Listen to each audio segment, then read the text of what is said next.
Good afternoon. Welcome to the tea table. I am so happy you have joined me today. Here we are. It is summer, the glories of late August, Pacific Northwest, sunshine like no other sunshine in the world. We have earned it through a long winter of rain. Well, if you haven't gotten your tea yet, please pause and get your tea. I will be waiting for you. I am surrounded by color. I don't know if these are my parrot cushions that sit on my deck. And of all the scarves I have, I love this one the best. This is my favorite summer scarf. I believe I've worn it. This is my favorite hat of all my hats. And I think I've worn it before on the tea table. But I thought today, let's go summer. Because we only have a couple weeks and it's going to be September. Well, if you haven't gotten your tea yet, please pause and get your tea, and I'll be waiting for you. I have a really special teapot, and these are the napkins today. They're light. Actually, I'm wearing such a bright magenta pink, and I have a teapot that's magenta and a little creamer that's magenta. Let's see if you can see it. And I found 2 cups and saucers that have magenta and green, French green, wonderful French green. I call this my hippie teapot because it looks like the 60s, doesn't it? A little bit psychedelic, and it has the butterfly, the hot pink, you would call it, or magenta. And this was the closest thing to a cup. It's a little conservative. The cup is conservative. And the pot is wild. So we'll have both today. And this is a little vintage cabbage cream pitcher, which has the bright pink. Not quite as bright as the teapot. You know, there are so many pinks. It's beyond words. It's beyond expression, but the best pink is my rose. I have 3 roses, 3 last roses, and this is my Queen Elizabeth rose. My other little ones, I don't know what they're called. And then this is my American Beauty. And the American Beauty and the other have been in the vase all week, so they're getting a little droopy. But I thought we'll let the roses still be on our table, okay? Yes. Well, this is dark, Tetley strong tea.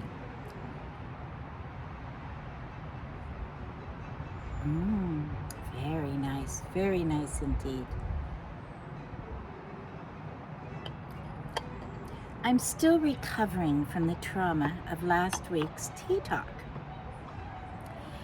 There were 3 occasions, and I just realized my earring fell off. If you don't mind, I'm putting it back on. And so there were 3 occasions of my camera when I was talking flipping off. Well, then I finally, at the end, it wouldn't work, and it said your phone is full. So I tried to make an iMovie, tried to go to the phone store, 2 different phone stores, and I have to upgrade to a phone, but they said you need to wait till September when the new phone comes in, because it's going to be just as much to buy an old phone now. Oh boy. And so finally my son Sam came through and rescued me. He is a sound man. His degree is in sound from the Hollywood School of Music in LA, and he's a post-sound production specialist. So he took my phone and fixed it and moved and downloaded some of my videos and saved the day. So hopefully we get all the way through this. If for any reason we don't, please understand. I'm in phone world. Oh my goodness. Well, I have something else to show you that is so special. It's a bouquet I made. Now, this vase is a very old Italian vase. And these greens are, I don't know what they are, but I have had them before. They are so vibrant, they literally last forever. And I took one of my hydrangeas and put it right at the center. And I thought this is a good way to use the flowers when you don't have a lot of flowers and you don't want to pick all your flowers. You can take one beautiful hydrangea or rose and put it in the center of the greens. And these greens, oh my, they come on a bush. They are, I don't know if I can put these behind me and we can see them. Oops, doing the tea talk, but oh boy. Oh, anyway, I've had them in the past and they literally last forever. I found them down in Chehalis on a bush and I've never seen them anywhere else. I don't know what it is. It's just a dense, and if you look close in the green needles, there's 1,000 colors of green looking back at you. Incredible.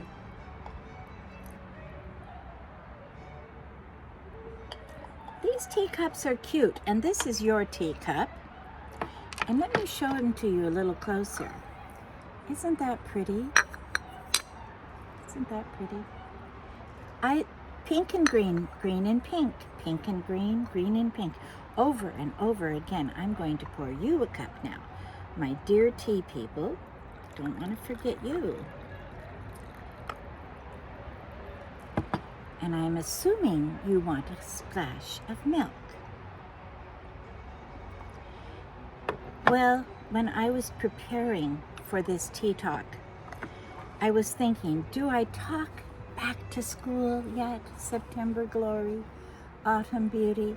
And I thought, you know, I want to save it. I want to savor and enjoy summer. So we're going to start a few back to school talks next week. I know my grandson in Boise, he's a senior in high school. He's already started last week.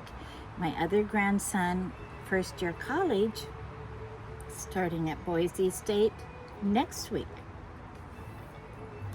So these schools start so early, but I think it's almost unfortunate because we have such a short summer here. I mean, we do get a beautiful Indian summer, which is gorgeous, but these warm, hot days, they only last a little while in most of America. Now there's some places like California, Florida, they're gonna go on, but up here, this is very, very precious, yes. Well, I brought a purse, and this is perfect for today. This is an island purse that is not really a purse, it's a bag.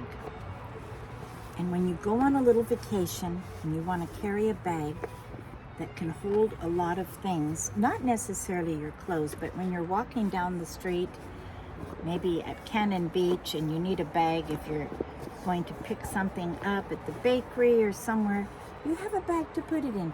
And this is so beautiful. This is so, so beautiful.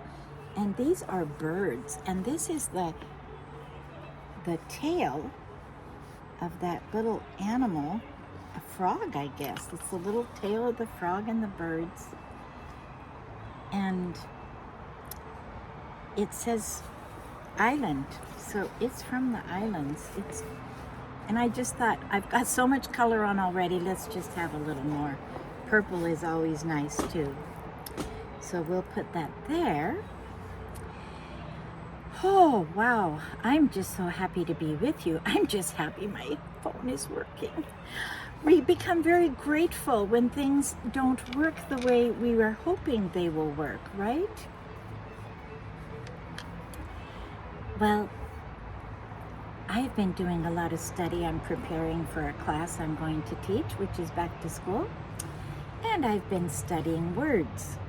And I've been studying, actually, the class I'm teaching is very unusual, but I'm really looking forward to it. And it is a graduate class at my seminary, and it is called Old Testament Theology, History, and Poetry and Literature. And I am so excited to study and teach this class. And we have talked a little bit about this on the tea table before. But I have discovered now that over half of the Old Testament, some rabbis believe more than half, is poetry. You have all the poetry books, Psalms, Proverbs, Ecclesiastes, Song of Songs. Then you have the various songs in poetic music like Moses' song, Miriam's song, Hannah's song. Then you have the prophets, Isaiah, Ezekiel, Jeremiah, the Lamentations. They're poetry. More than 2/3 of the book of Job is poetry. And then the minor prophets. You have poetry and music, poetry, lyrics, song, poetry. Oh my goodness, it's so exciting. And as I learn, I will share with you. We will learn together. I'm excited to do a subject that I am learning so much every day on. I had always thought I will just teach church history or history of music. Those are the two things that I really focused on in my degree program. But at my seminary, Dr. Eunice, this little Kenyan lady, I call her the general. She is so nice. She smiles. She is so strong. And she is the dean and the curriculum designer. And she has asked me to teach classes I would never imagine I would class. And I said, Dr. Eunice, usually I've said, I can't do that. Please let me teach church history. And this is her famous line. She's given it to me 3 times. Dr. Suzanne, we are pulling you out of your comfort zone. You can do it. Wow, she believes in me. So I remember I told you last quarter I taught hermeneutics and exegesis. It ended up being one of my favorite classes I've ever taught. And of course my husband helps me so much. I could not do it without him. He is a true scholar's scholar, and he helps me so much. What I say is, I'm a cheerleader. If I'm excited about something, you're going to know about it. And so I can take the information and I can give it in an exciting way because I love it. I can only teach what I love. I cannot teach wooden thoughts, facts and figures. I have to teach what I love, and I love this. And what I discovered, I'll just give you one little thing that I discovered. Well, as I analyzed the Bible, it started, of course, God created the world with words, right? And then he told them, write it down. All through the scripture, write it down. Remember when the 10 Commandments were given at Sinai? They came in tablets of stone. They were written down, and then Moses wrote them down and wrote down the law. Yes, they could read and write. Adam could read and write. Adam had superior intelligence to ours, remember. Before the fall, he was perfection. But anyway, so write it down. So there that is where the writing comes. And when we write things down, we want to organize them and put them in what? Books. That's where the books come from. Now, in those days, a book was on a tablet of stone, and then as it progressed, they had animal skins they would use their form of ink on and copy the scripture, and they became scrolls. And later papyri, which is a precursor to our paper, and they would roll them up in their scrolls. Yes, but it was written down, and they found those scrolls. Yes, the Dead Sea Scrolls were found in the cave and at Qumran, and I saw them in Israel. You can see them online. You can see them. They came to Seattle. We saw them again. They had a display at the Science Center in Seattle, I don't know, 15, 20 years ago. But they exist, and it's so fascinating.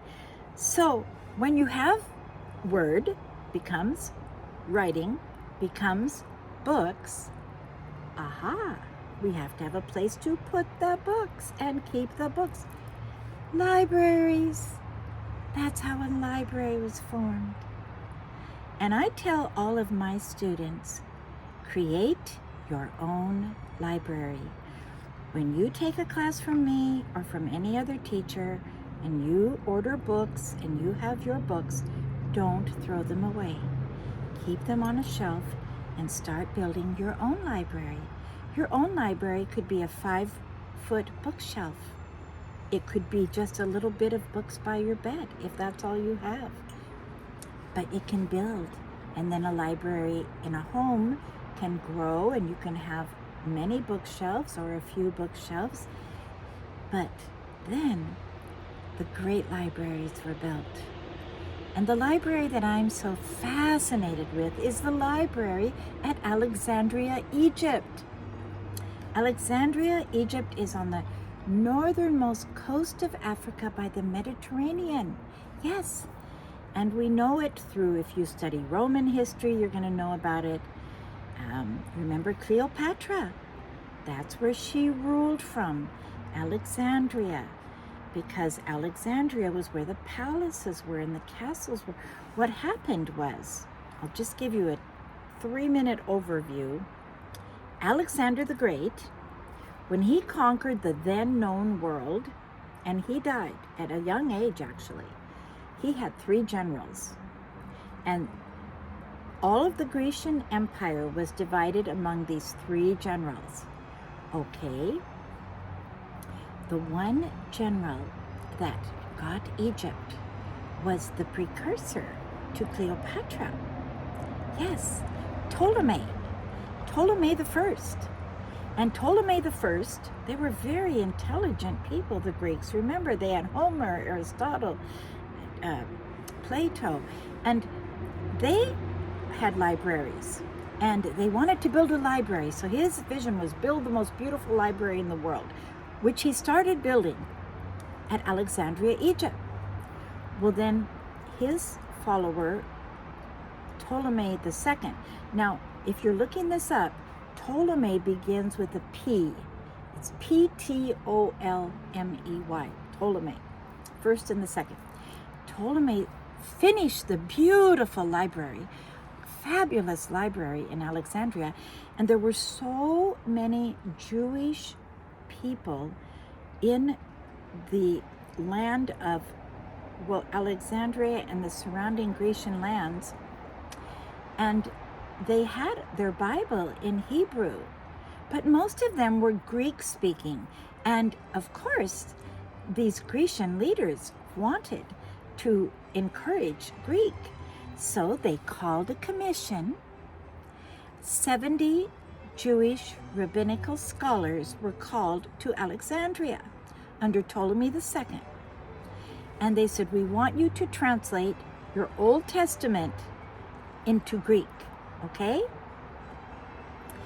And this was a big job. And these scholars were, if you know anything about a rabbinical Jewish scholar, it is line upon line, precept upon precept. Every I has to be dotted. Every T has to be crossed. And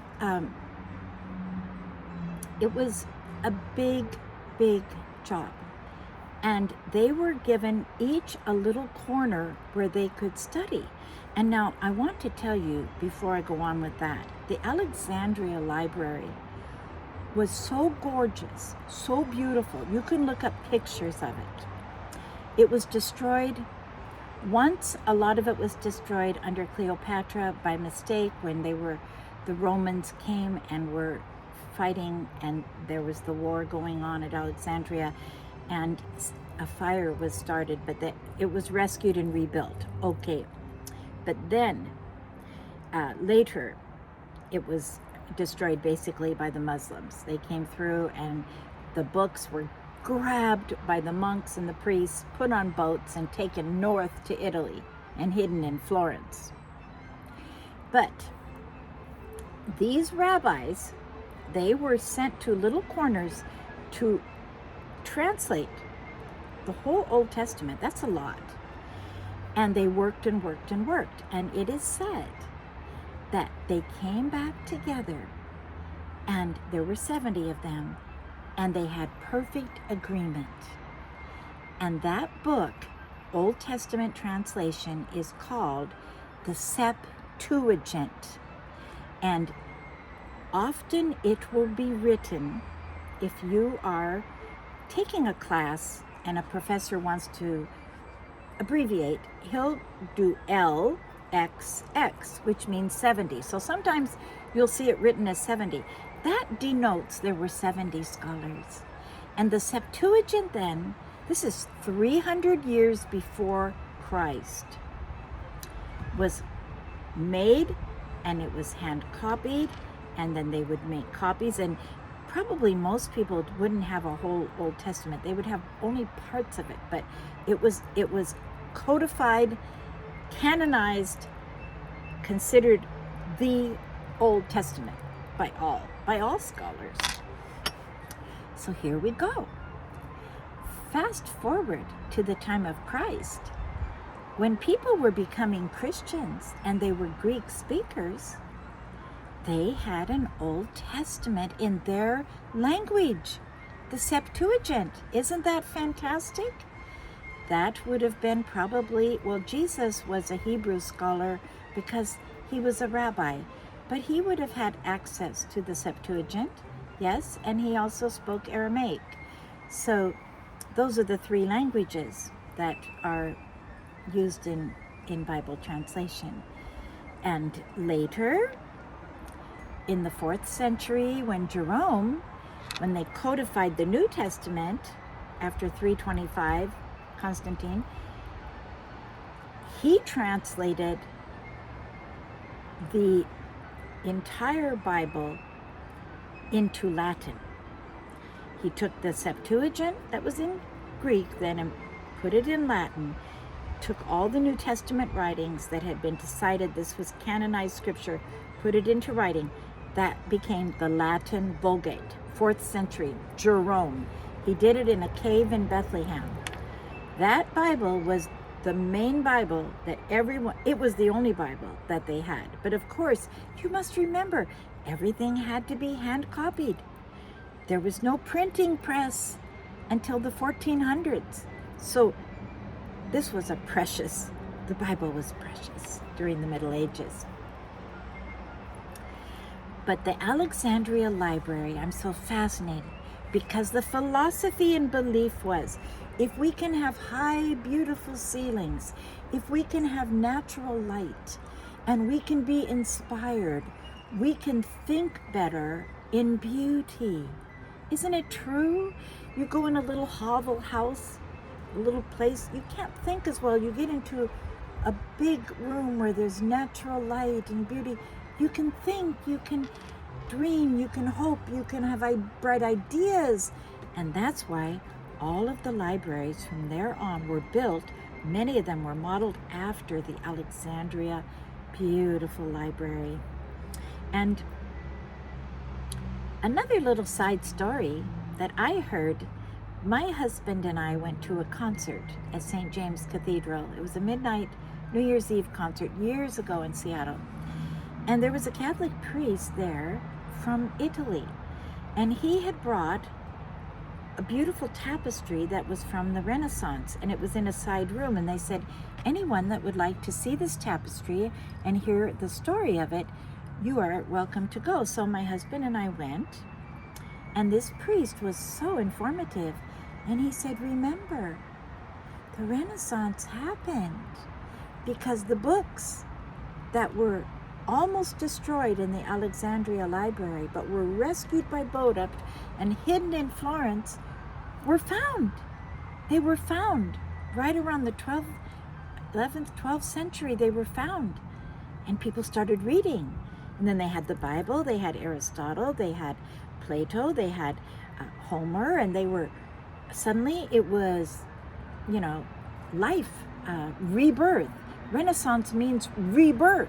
So the Renaissance was the beginning of those books, those precious books, being brought back. Isn't that beautiful?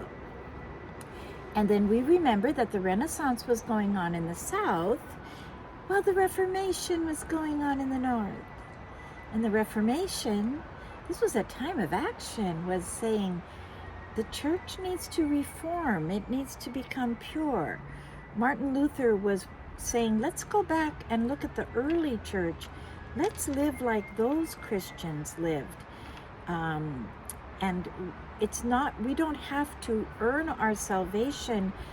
He discovered the verse, remember, it's free, it's a gift, it's grace. By grace you're saved through faith, and not of yourselves, lest any man should boast. So there you have it. You had the Renaissance, the Reformation, and also during the Reformation, you had the translation of the Bible into the language of the people. And Erasmus was in Holland, and he would have used the Septuagint also. They all used the Septuagint. Luther would have used the Septuagint when he translated eventually the whole Bible. He initially translated the New Testament into German and literally created a German language. There was no German language before that, a written German language. It codified it. And the Bible does that. Beauty, Bible, libraries, books, words, promises. Yes. Oh my, aren't we a rich people? Don't miss out. It's time for back to school. Join a Bible class or even a book club. Join a painting class. But go back to school. We can all go back to school and learn.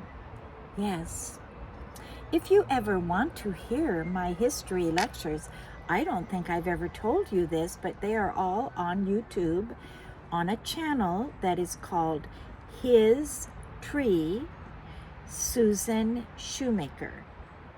H-I-S, His Tree, like God's Tree, Susan Shoemaker. There are 10 one-hour sessions of God's hand in history from Christ to today. And that was actually what I did to complete my doctoral thesis, because it was during COVID and I had to do it online. So now it's such a blessing. I have a permanent thing.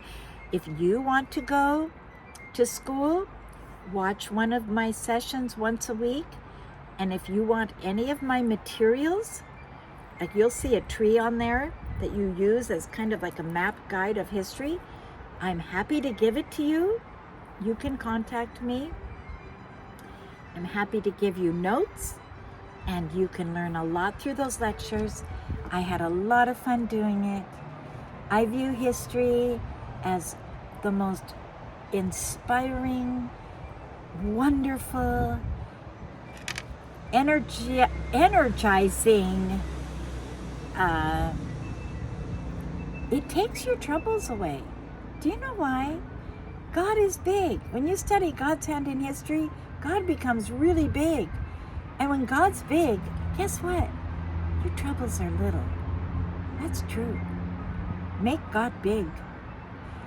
Well, I just thank you for joining me. And I had a treat, but it got left in the house, so I'll have to bring it next time. I know the children want to see the treat. Yes, well, I'll tell you what it was. It was chocolate shortbread cookies. I'll bring them next time, okay? Give somebody a good word. Try to read a good book. Get a book for this fall that you want. I tell you, some of my favorite books are biographies. I love the biographies of the great men and women of the past, and there are a lot available online. I love the Christian biographies of great people in church history. And if you want any help on a list, I'm happy to supply it, because when we study real people that did real things in a real world, it really helps us in our lives, because they are just like you and me. There is no one higher or better than the other. There really isn't. God says when He sees us, He looks at the heart. He's looking at the heart, not your position, not your label, not what you've outwardly achieved. No, not your money. No, not your power. No, He's looking at your heart. That's so wonderful. So I say, God bless you.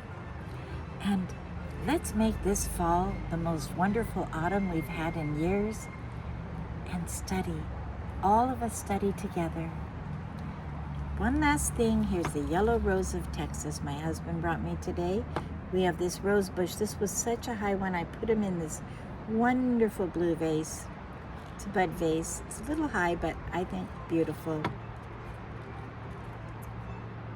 Thank you so much. Please subscribe to my channel if you haven't. Please share with others. We want to spread the good news. And like it if you like it. If you have a comment, I absolutely adore your comments. Thank you for them. And please push the notification bell. And I'll look forward to seeing you next time.